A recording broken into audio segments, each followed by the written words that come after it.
mga ka-farmers, welcome back to my YouTube channel. So ngayong araw na ito mga ka-farmers, i-share ko lang sa inyo. Grabe talaga, malakas talaga dito ngayon yung bagyo. So yung nangyari dito mga ka-farmers is nilipad yung ano. So ayan mga ka-farmers, so sobrang malakas ngayon yung ulan at saka kanina malakas yung hangin. So ayan yung yero dito sa ibaba. Kasi yan yung bahay dito sa ibaba is yan, nilipad niya yung yero. Hindi ako nakapag-video kanina mga ka-farmers kasi sobrang lakas talaga ng hangin. At saka ngayong araw na ito mga ka-farmers is wala kami ngayong signal. At saka kanina malakas yung hangin, grabe. Sobra talaga. At ngayon malakas yung ulan, no? Ayan. Grabe, sobra talaga dito yung bagyo sa amin mga ka-farmers. Walang kuryente at saka walang signal dito. So, ayan. So ayan mga ka-farmers, dito nanggaling yung yung yero na nilipad ng hangin. So ayan o. Diyan yung isa at dito naman yung isa.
So ayan mga ka-farmers, malakas.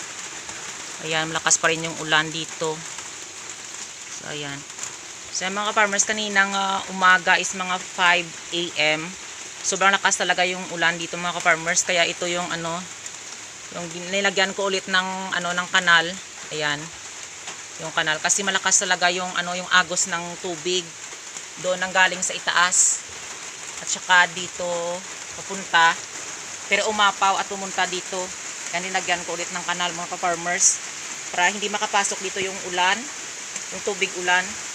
So ayan no.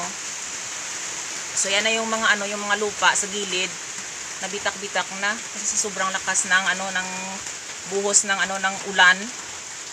At yung yung grabe talaga yung tubig. So ayan yung ibang tubig mga ka-farmers is pumasok dito. So ayan. Ayan no, pumasok. Dahil sa sobrang lakas ng ng ulan kaninang umaga. So ayan, kapag hindi binagyan ng ng kanal doon sa sa itaas, is mapunta doon sa sa tank ng inalagyan ng mga ng mga pupo ng baboy, kaya baka mapuno yung tangke ng ng dinalagyan ng dumi nila. Tsaka ito, ayan, ito yung yung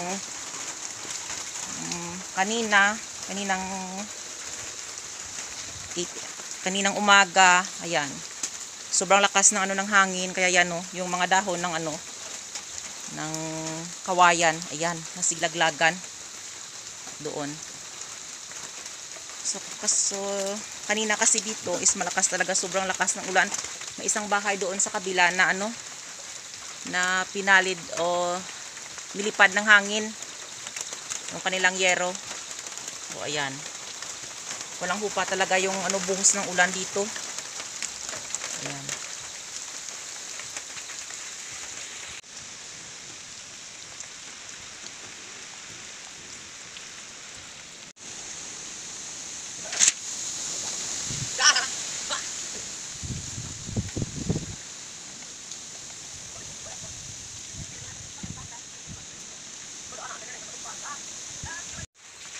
So yan mga ka-farmers, kahit maulan, kailangan talaga nating syempre yung ating mga alagang baboy is kailangan na talaga nating pakainin.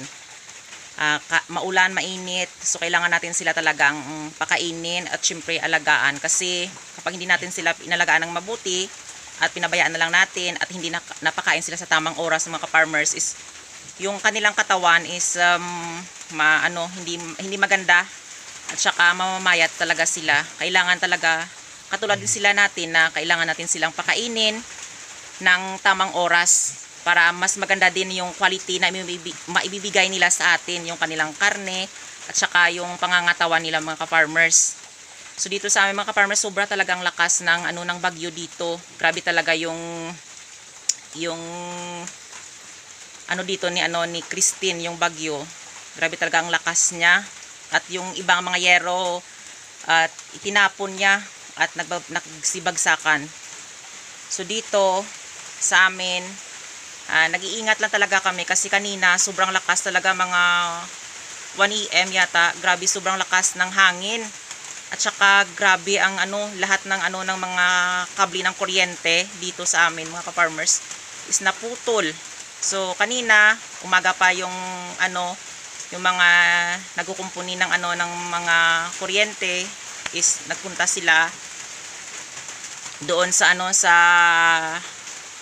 daan, kasi doon yung yung mga giba-giba sa gilid ng daan, yung mga kasi marami ditong kawayan. Kasi yung kawayan is yan po yung yung pinagkukunan ng ng hanap buhay ng mga tao dito. Kaya kapag malakas yung hangin, yung kawayan is natutumba, natutupi at pumupunta sa sa kable ng kuryente, kaya yung ibang kuryente na puputol. So mga ka-farmers, mag-ingat po tayo palagi at kailangan tayo maging alerto at maging safety tayo.